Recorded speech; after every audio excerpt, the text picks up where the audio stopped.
E se eu te dissesse que Deus tem falado com você todos os dias da sua vida e que você simplesmente não percebeu? Não estou falando de visões dramáticas com luz intensa enchendo o quarto.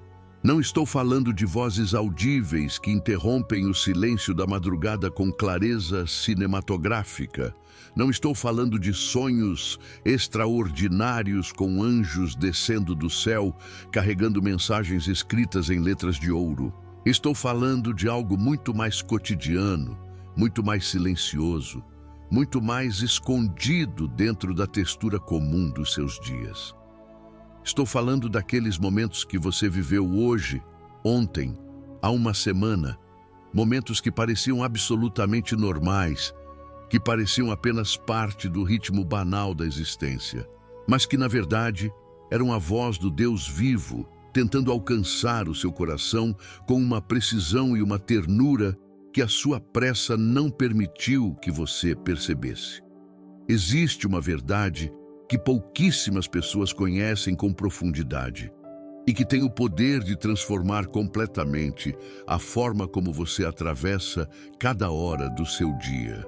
Essa verdade está escondida nas dobras das Escrituras, nos padrões que se repetem da vida de Elias, de Davi, de Agar no deserto, de Samuel na noite quieta, de Maria Madalena na manhã de ressurreição, de tantos outros que foram tocados por Deus, não no topo de montanhas iluminadas, mas no meio das suas rotinas mais simples e mais humanas. Essa verdade é esta: Deus não fala apenas em momentos extraordinários. Ele fala especialmente nos momentos que você considera ordinários. Ele esconde as suas mensagens mais profundas, as que têm o potencial de mudar a direção da sua vida, nos instantes que você quase descartou como irrelevantes. E existe uma razão para isso, uma razão teológica e também profundamente prática. Porque é nos momentos ordinários que o seu coração está mais disponível, menos ensaiado, menos na defesa, mais poroso para receber o que o Espírito quer depositar. Ao longo deste vídeo, você vai descobrir 7 momentos específicos do seu dia que são, na verdade, portais da comunicação divina. 7 janelas pelas quais Deus está tentando alcançar você enquanto você vive, enquanto você acorda, enquanto você sente, enquanto você chora sem saber porquê, enquanto você simplesmente existe dentro da sua vida de cada dia. E quando você terminar de assistir a este vídeo, a minha oração é que você nunca mais atravesse um dia da mesma forma. Que cada amanhecer, cada silêncio, cada interrupção inesperada do seu roteiro, cada lágrima que vem no momento errado, cada versículo antigo que de repente reaparece na sua mente, cada paz inexplicável no meio de uma situação que ainda não foi resolvida, passe a ter para você um peso e uma profundidade que vai muito além da explicação humana. Que a sua vida inteira se torne uma escuta. E que o Deus que nunca se cala, finalmente seja ouvido por um coração que aprendeu a estar presente para Ele. Mas antes de começarmos, preciso te pedir algo que fazemos aqui sempre antes de cada estudo. Muitas pessoas que acompanham este canal não têm uma comunidade de fé próxima. Não têm um pastor disponível para falar ao coração quando a noite pesa demais. Não tem um irmão na fé para sentar ao lado quando o peso do dia é grande demais para carregar sozinho. Este espaço existe para ser esse ponto de encontro espiritual para cada filho de Deus, que chega aqui buscando mais do que entretenimento. E por isso, antes de cada estudo, nos cumprimentamos como família. Vai agora até os comentários e escreve: Paz do Senhor. Essa frase simples é muito mais do que um comentário digital. É uma declaração de que você está aqui com um propósito, de que veio buscar a presença do Deus vivo, de que faz parte desta família espalhada ao redor do mundo. Sinta o orgulho disso. E se este canal tem alimentado a sua fé, não esqueça de curtir este vídeo agora e de se inscrever, ativando o sininho para que nenhuma mensagem como essa passe sem chegar até você. Agora, com o coração preparado, com os ouvidos abertos ao Espírito do Deus vivo, o estudo começa. O despertar da manhã. Quando você abre os olhos e ele já está lá, existe um momento que acontece todos os dias na sua vida e que você provavelmente atravessa com uma pressa que não permite perceber o que está realmente acontecendo dentro e ao redor de você. É o momento em que você abre os olhos. O momento preciso em que a consciência retorna depois de horas de sono, quando o mundo ao redor ainda está quieto, quando a lista de compromissos do dia ainda não começou a gritar dentro da sua cabeça, quando há um brevíssimo espaço entre o sono e a vigília completa onde tudo parece suspenso, onde o tempo parece pausado, onde você existe sem ainda ter sido convocado pelas demandas do dia. Esse momento, esse instante exato em que você desperta, é um dos momentos mais sagrados e mais sistematicamente ignorados de toda a sua existência. O salmista Davi conhecia bem esse instante. No Salmo 139, ele escreveu uma das meditações mais belas e mais densas de toda a Escritura sobre a presença de Deus, sobre a impossibilidade de fugir dessa presença, sobre a intimidade radical de um Deus que conhece cada pensamento antes de ele ser pensado, e em cada palavra antes de ser falada, cada movimento antes de ser feito.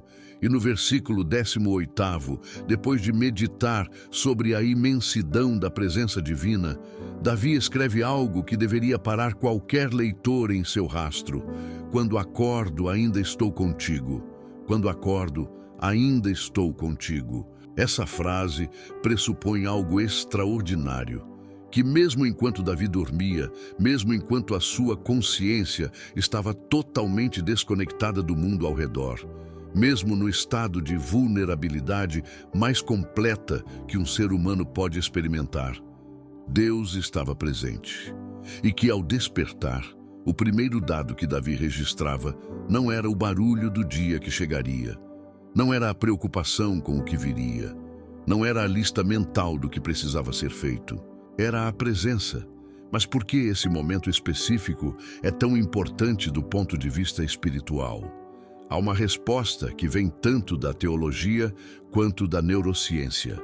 Pesquisadores que estudam os estados de consciência humana identificaram que os primeiros minutos após o despertar correspondem ao estado chamado de hipnopompia, um estado intermediário entre o sono e a vigília completa, onde o córtex pré-frontal, responsável pelo julgamento crítico, pela racionalidade defensiva e pela resistência cognitiva, ainda não está completamente ativo.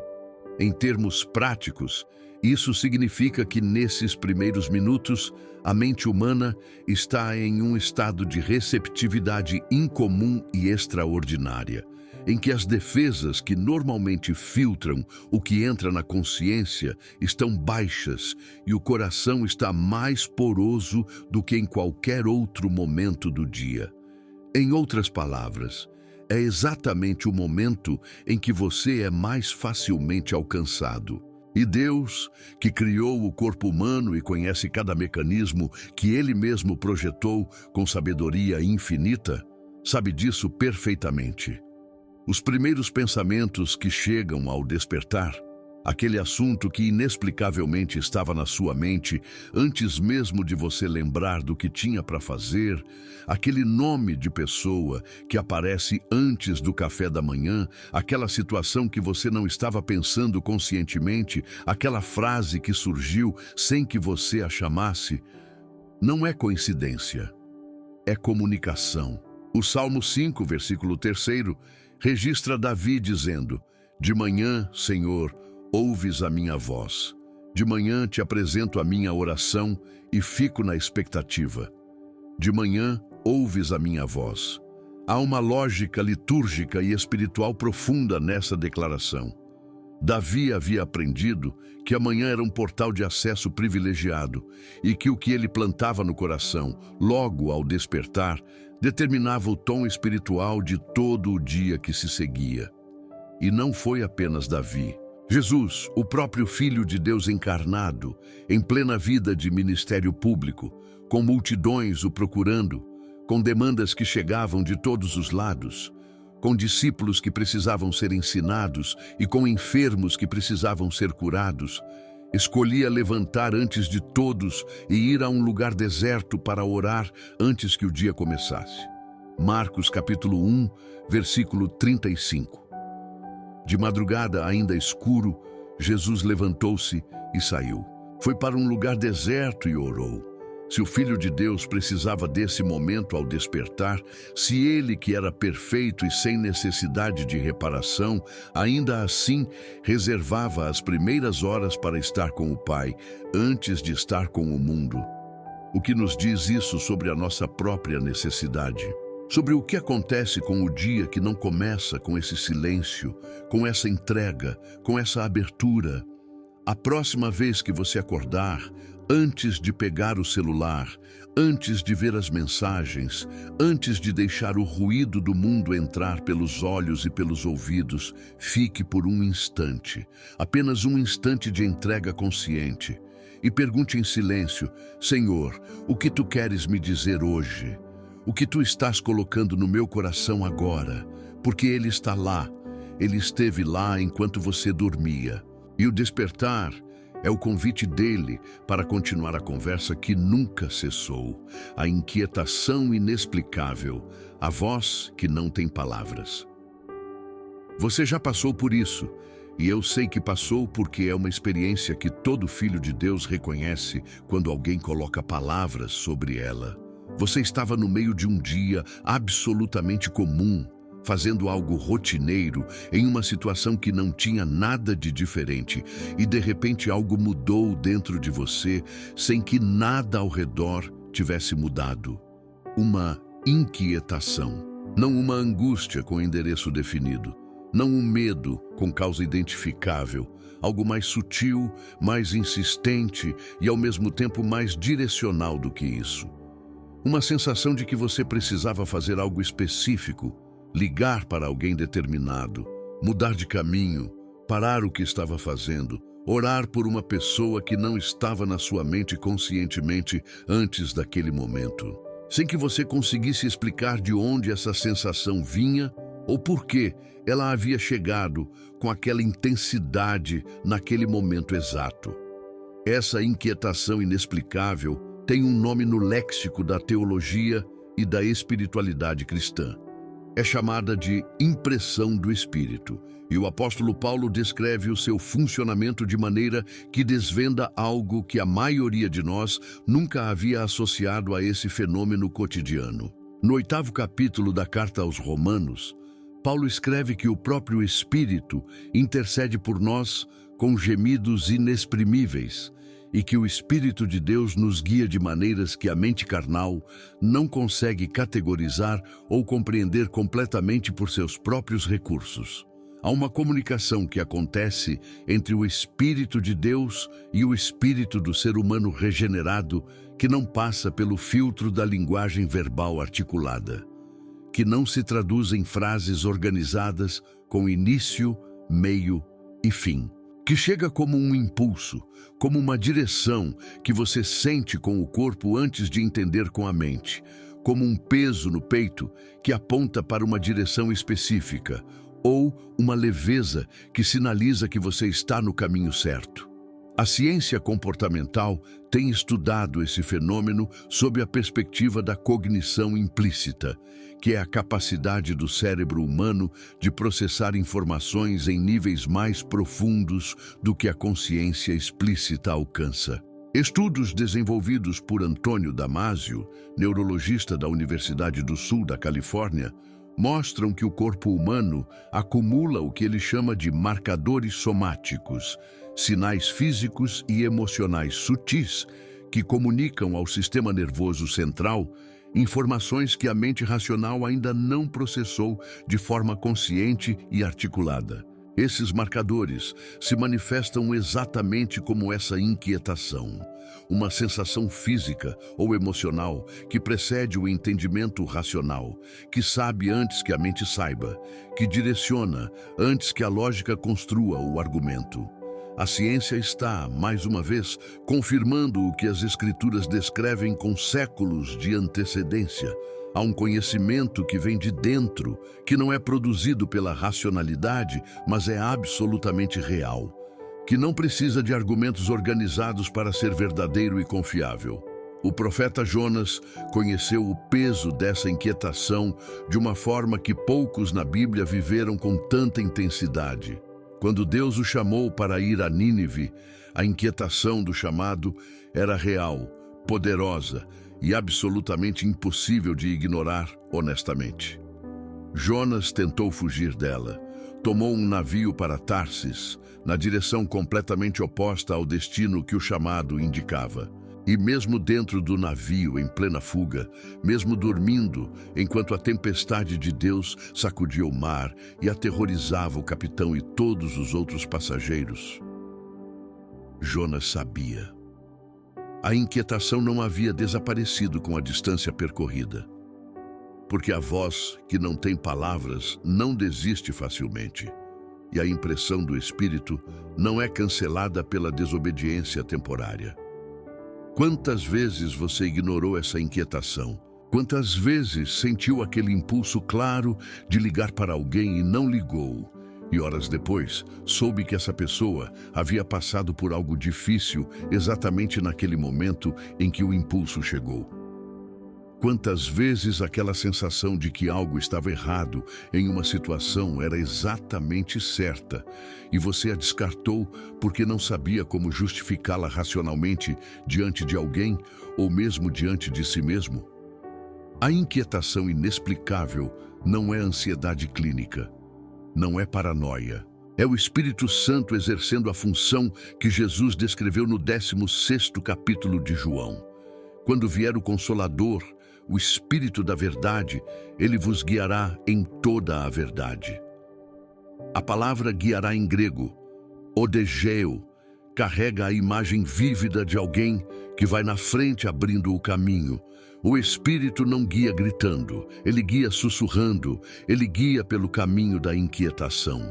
E você precisa aprender a parar quando ela chega, a dar atenção a ela antes de acelerá-la para abafá-la, a perguntar: Senhor, o que tu estás me dizendo? A interrupção inesperada.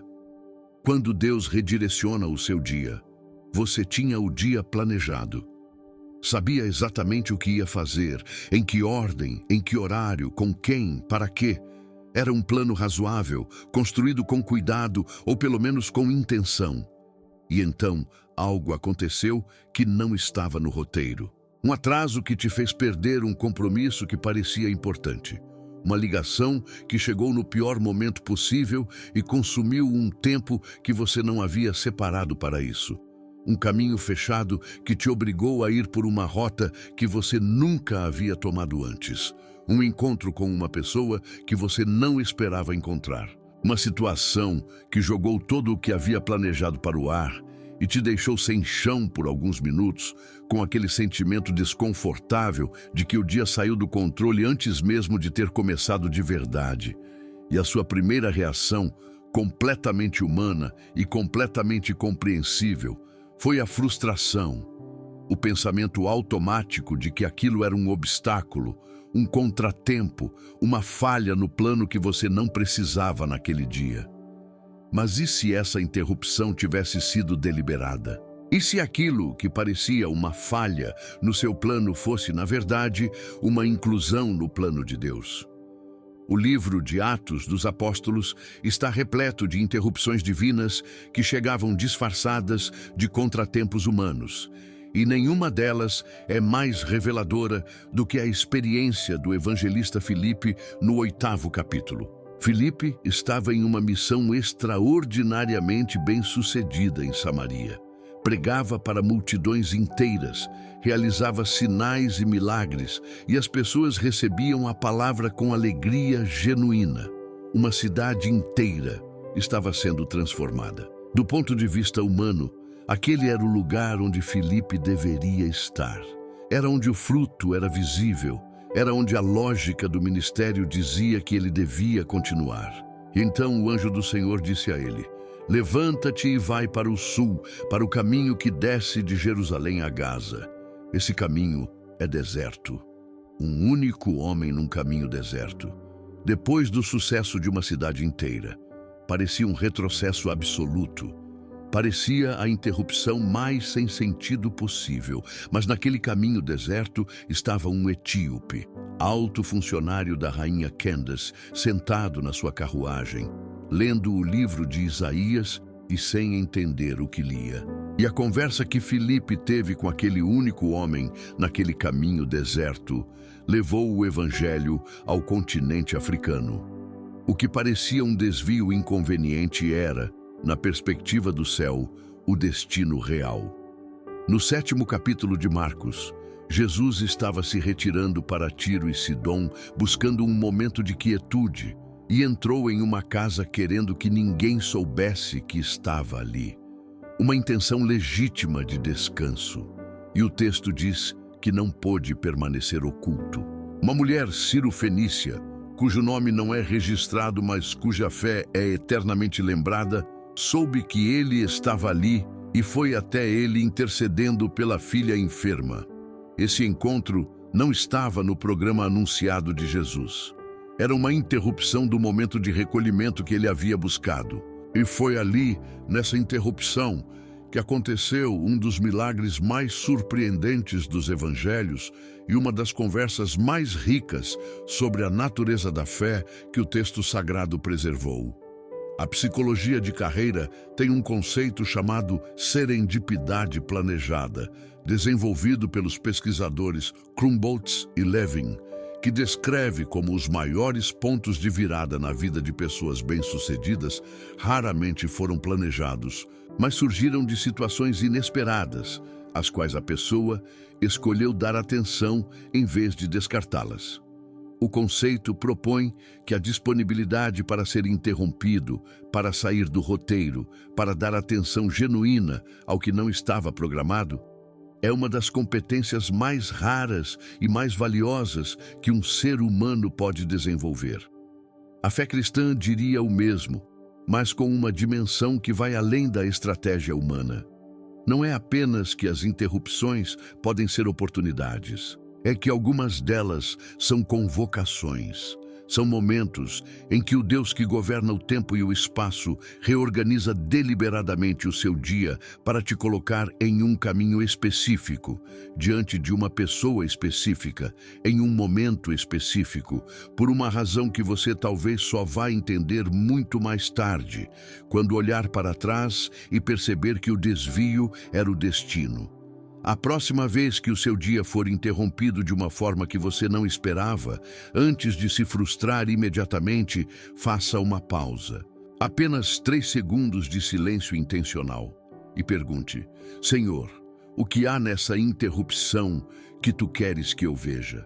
Porque pode ser que ali, naquele momento que parecia uma falha no plano, esteja exatamente a pessoa, a situação ou a revelação que Deus havia separado para você desde antes que o dia começasse. O silêncio da noite. Quando tudo cala e ele fala. Existe um momento no seu dia que a maioria das pessoas teme sem saber exatamente por quê e que evita com uma habilidade que beira o instintivo. Um momento em que o ruído que preenche as horas cessa de uma forma que não pode ser totalmente controlada, em que as obrigações do dia foram cumpridas ou abandonadas, em que o silêncio se instala com uma presença quase física, como se ocupasse o espaço deixado vazio pelo som que antes o preencheu. É o momento da noite. Não o sono profundo, mas o antes do sono. Quando você se deita, quando a tela do celular finalmente apaga, quando o barulho do mundo não chega mais até você e é só você e o silêncio. Para muitas pessoas, esse momento é o mais temido do dia, porque no silêncio não há mais distrações disponíveis, não há mais o volume do trabalho, das conversas, das notificações, dos podcasts no fone, que durante as horas do dia funciona como uma anestesia acústica para tudo o que está guardado lá dentro, esperando. No silêncio, os pensamentos que você empurrou aparecem. As memórias que você evitou ressurgem. As perguntas que você pôs de lado voltam ao centro. E desta vez, sem o barulho que as abafava. E isso pode ser profundamente desconfortável. Pode parecer que o silêncio é um inimigo que te ataca quando você está mais vulnerável, que usa a ausência de som para depositar sobre você o peso de tudo o que você ainda não processou. Mas há uma perspectiva radicalmente diferente sobre esse mesmo silêncio, e ela está registrada em um dos textos mais delicados e mais reveladores de toda a Bíblia. No 19º capítulo do primeiro livro dos Reis, Elias está no Monte Horebe, completamente exausto por dentro, fugitivo, com o coração partido pelo peso de uma missão que parecia não ter fim, e de uma batalha espiritual que havia consumido tudo o que ele tinha. E Deus diz a ele que vai passar diante dele. O que vem primeiro é espetacular. Um vento forte que parte montanhas e quebra pedras. Depois um terremoto que sacode o chão. Depois o fogo. E o texto sagrado diz algo que quebra qualquer expectativa sobre como Deus se comunica. O Senhor não estava no vento. O Senhor não estava no terremoto. O Senhor não estava no fogo. E depois do fogo, uma voz mansa e delicada. A palavra hebraica usada aqui é kol demamah daka, que os estudiosos traduzem como o som de um silêncio fino, como a voz do silêncio quieto. Deus estava no silêncio, não no espetáculo, não no terremoto, no silêncio. A neurociência do descanso mostra que durante o estado de silêncio ativo, quando o cérebro não está sendo estimulado por estímulos externos, mas também não está no sono profundo, a atividade do que os pesquisadores chamam de rede de modo padrão aumenta significativamente. Essa rede neural é responsável pela integração de experiências vividas, pelo processamento emocional profundo que não consegue acontecer durante o dia agitado, pela criatividade e pela intuição que emergem quando o ruído para. Em termos simples, é no silêncio que o cérebro humano processa aquilo que o barulho do dia impediu que fosse processado.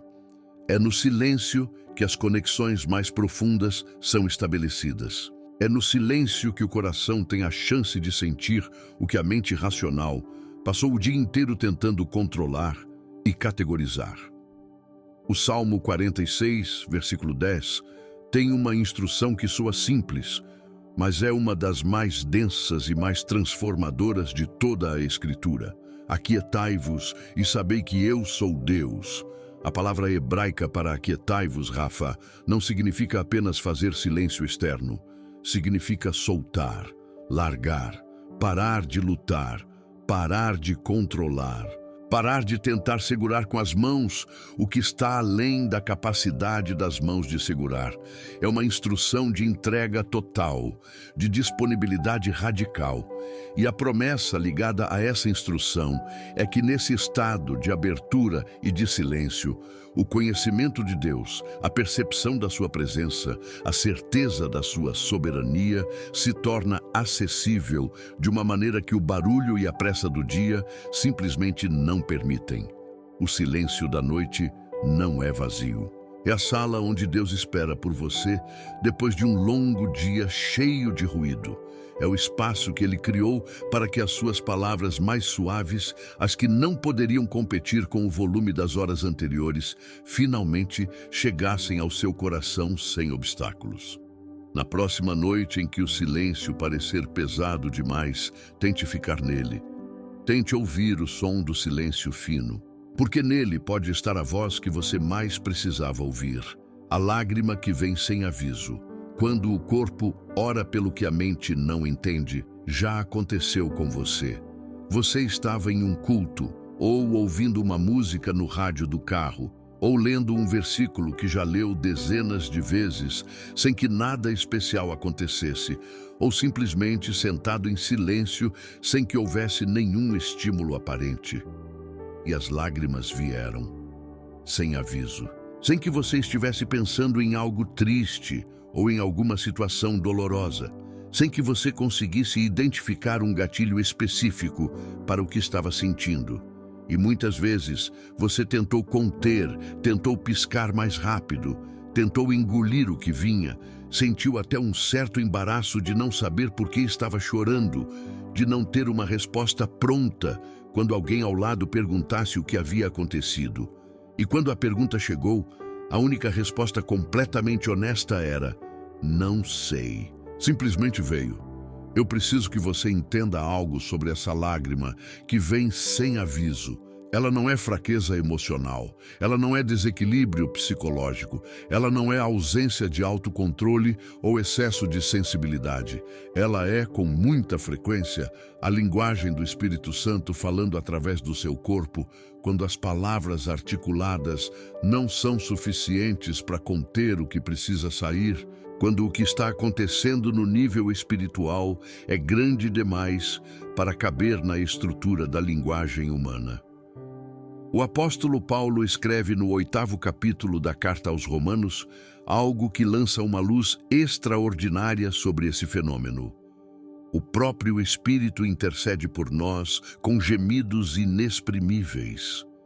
Gemidos inexprimíveis. Há uma comunicação que acontece entre o Espírito de Deus e o espírito do ser humano que não cabe em linguagem articulada, que não se organiza em frases com sujeito e predicado, que se manifesta como choro, como suspiro profundo, como uma emoção que parece grande demais para o momento que a disparou.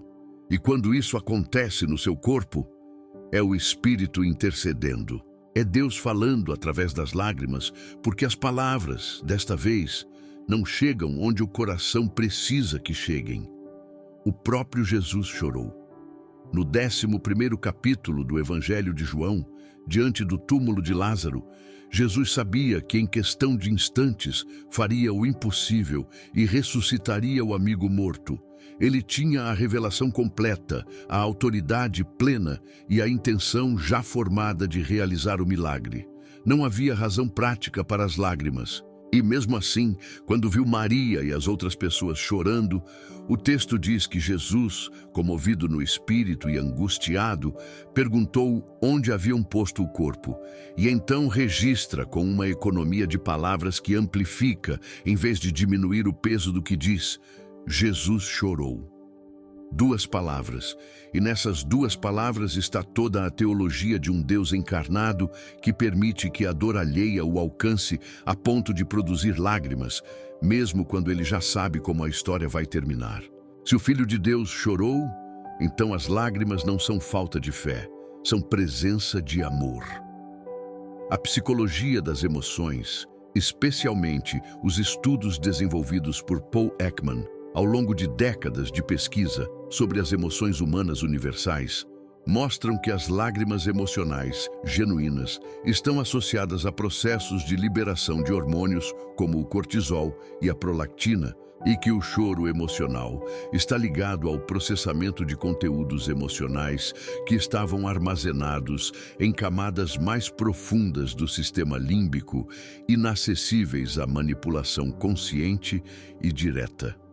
Em linguagem simples, quando você chora sem saber por quê, o seu corpo está processando algo que a sua mente consciente ainda não alcançou e talvez não alcance por completo. Está fazendo um trabalho interno de integração e liberação que a racionalidade sozinha não consegue fazer. E do ponto de vista espiritual, esse processo coincide com o momento do toque divino. Há lágrimas de arrependimento que são portais de volta ao Pai, como as de Pedro depois de negar Jesus. Há lágrimas de gratidão que são o coração reconhecendo um favor que a boca não sabe como agradecer adequadamente. Há lágrimas de intercessão que são o Espírito orando através de você por alguém que você talvez nem saiba que está precisando naquele momento. Há lágrimas de encontro que são o coração chegando finalmente perto de uma presença que ele reconhece como lar, como casa, como o lugar onde sempre deveria ter estado. Quando a lágrima vem sem aviso, não a apague com pressa, não a esconda com vergonha. Não tente categorizar racionalmente o que é antes de permitir que ela cumpra o que veio fazer. Permita, porque ela pode ser exatamente a oração que você não sabia que precisava fazer, dita na única língua que o Espírito precisava naquele momento usar, a palavra que voltou. Quando um versículo antigo ressurge no momento exato, você memorizou um versículo da Bíblia há anos. Talvez na infância, durante uma aula de escola dominical, onde a professora pediu que cada criança decorasse um trecho. Talvez no começo da vida cristã, quando a fé era nova e você tinha uma fome de escritura que o levava a escrever versículos no caderno, na parede do quarto, na tela do celular, como papel de parede. Talvez num culto que ficou distante na memória, mas que deixou uma palavra plantada. E esse versículo ficou guardado em alguma gaveta da sua memória, misturado com tudo mais que você acumulou ao longo dos anos, sem que você pensasse especificamente nele com frequência. E então, num dia específico, numa tarde ou numa manhã, ou numa noite de vigília involuntária, em que você estava enfrentando uma situação que nunca havia enfrentado antes, em que o desafio era novo e o peso era real, de repente, aquele versículo voltou, sem que você o buscasse conscientemente, sem que estivesse lendo a Bíblia naquele momento. Simplesmente apareceu, completo, com uma clareza que parecia diferente da clareza comum de uma lembrança, com um peso que parecia vir de fora da sua própria memória, com uma precisão cirúrgica que se encaixava na situação que você enfrentava de uma forma que nenhuma coincidência poderia explicar adequadamente. Isso não é coincidência. Isso é o ministério específico e documentado que Jesus prometeu ao Espírito Santo no 14º capítulo de João, versículo 26. Mas o Consolador, o Espírito Santo, que o Pai enviará em meu nome, vos ensinará todas as coisas e vos fará recordar tudo o que eu vos disse. Vos fará recordar. O Espírito Santo tem uma função específica de trazer de volta à memória consciente as palavras de Deus no momento preciso em que você mais precisa delas. Ele não apenas ilumina a escritura que você está lendo agora, no momento da leitura deliberada. Ele age retroativamente sobre o que foi plantado no seu espírito através de anos de leitura, de cultos, de orações, de estudo, de conversas com outros crentes, e o traz à superfície no momento exato em que aquela palavra específica se torna a medicina que o seu coração precisa, o pão que a sua alma está faminta, a âncora que a sua fé precisa para não ser levada pela correnteza da circunstância. Há um momento no livro de Neemias que ilustra isso com uma força que chega a ser difícil de conter. No 8º capítulo, quando Esdras abriu o livro da lei diante do povo e começou a ler em voz alta, as pessoas se levantaram. E quando ele bendisse ao Senhor, o povo respondeu com amém, amém, levantando as mãos, e então se prostraram e adoraram com o rosto em terra. E enquanto a lei era explicada para que o povo entendesse o que era lido, o povo começou a chorar. Choravam porque estavam ouvindo palavras que existiam há séculos, palavras escritas antes de qualquer um deles ter nascido. E no momento em que as ouviram com os ouvidos do coração aberto, depois de um longo período sem essa exposição direta à palavra, elas produziram um efeito tão profundo e tão imediato que as lágrimas vieram antes do entendimento intelectual completo. A palavra de Deus não envelhece. Ela não perde potência com o tempo. Ela não se torna obsoleta pelo fato de ter sido escrita há milênios. Ela simplesmente espera. Espera o momento certo, o coração certo, a situação certa para se manifestar com toda a força que sempre teve, com toda a precisão que sempre carregou. A neurociência da memória tem um conceito chamado reconsolidação da memória, que mostra que cada vez que uma memória armazenada é acessada, ela não é simplesmente recuperada passivamente como um arquivo digital que não muda. Ela é reprocessada ativamente e pode ganhar novos significados, novas profundidades e novas conexões de acordo com o contexto atual de quem está lembrando. Em termos práticos, o versículo que você memorizou quando tinha 17 anos e nunca havia sofrido nenhuma perda significativa pode significar algo radicalmente mais profundo e mais transformador quando você o recorda aos 40, depois de ter enterrado alguém que amava, depois de ter sobrevivido a algo que parecia impossível de sobreviver. A experiência de vida que você acumulou fornece ao versículo um contexto que o preenche de maneiras que o jovem de 17 anos simplesmente não tinha capacidade de alcançar ainda. O Espírito Santo usa esse mecanismo. Ele sabe o que está guardado em você. Ele sabe o que o momento atual exige. E ele abre a gaveta certa, no momento certo, com a palavra que foi plantada em você, em outro tempo, por outra mão, para este momento específico. A próxima vez que um versículo aparecer do nada na sua mente, não o descarte como simples lembrança. Pare, medite nele, pergunte: Senhor, por que esta palavra, agora, para mim? A paz que não faz sentido, quando tudo deveria estar desmoronando. Este é o último dos 7 momentos, e talvez o mais surpreendente de todos. Porque não é um momento de revelação dramática que chega com peso emocional visível.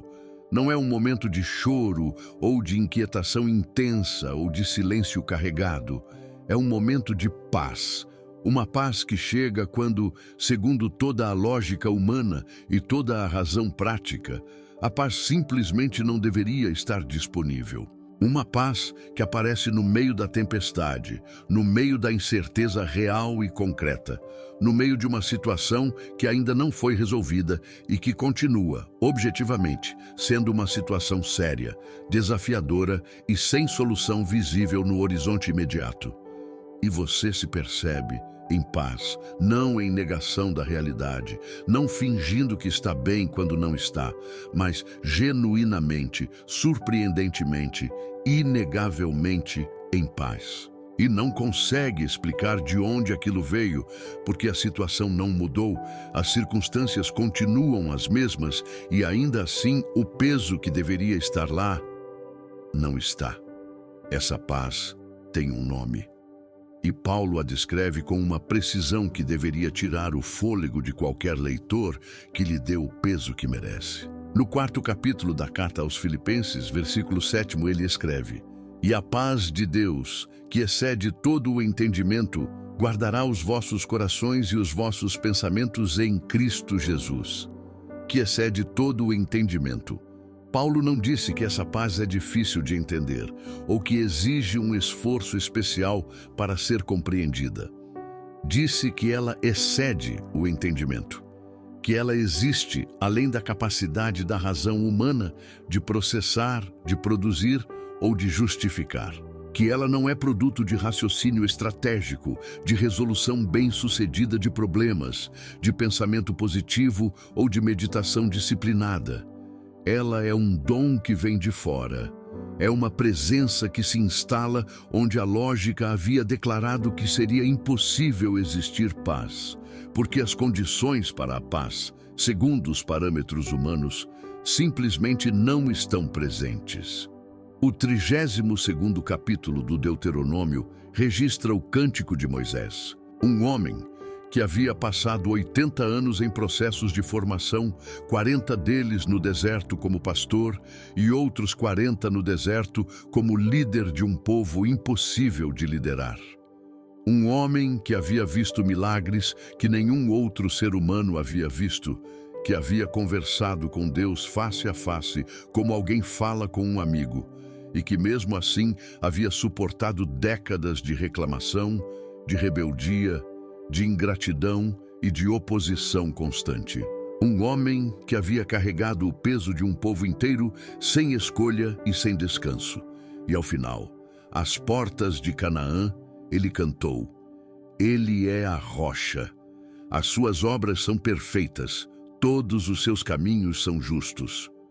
Não porque as circunstâncias haviam sido fáceis, não porque o caminho havia sido sem sofrimento, mas porque Moisés havia aprendido, da forma mais longa e mais árdua possível, que o Deus que o havia chamado era confiável mesmo quando o caminho não fazia sentido, mesmo quando a rota parecia um erro, mesmo quando o destino parecia impossível de alcançar.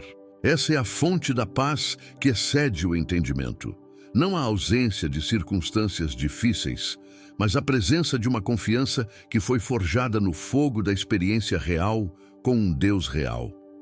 A medicina psicossomática tem documentado extensivamente os efeitos físicos e fisiológicos do que os pesquisadores chamam de estado de coerência interna, em que o sistema nervoso autônomo, o coração e o cérebro trabalham em harmonia em vez de em conflito. Estudos do Instituto HeartMath, baseados em décadas de pesquisa, mostram que quando um indivíduo entra nesse estado de coerência, a variabilidade da frequência cardíaca se estabiliza de maneira mensurável. A imunidade melhora, a cognição se torna mais clara e precisa, e a percepção emocional se amplia de maneiras que têm impacto direto na saúde física. Esse estado é alcançado, segundo os pesquisadores, através de sentimentos como gratidão, compaixão e de forma mais consistente e mais profunda do que qualquer outra emoção que estudaram. A paz.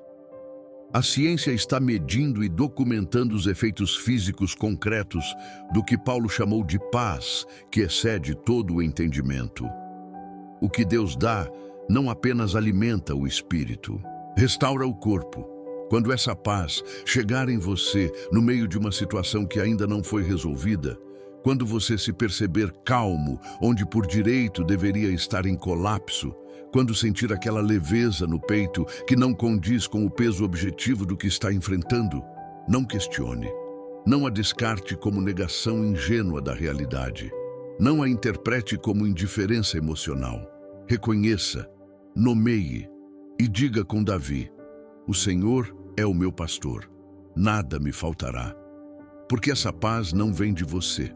Ela vem daquele que governa todas as coisas e que no seu governo perfeito e na sua sabedoria, que ultrapassa a razão humana, decidiu instalar no seu coração uma certeza que a circunstância ainda não justifica, mas que o propósito eterno já garantiu.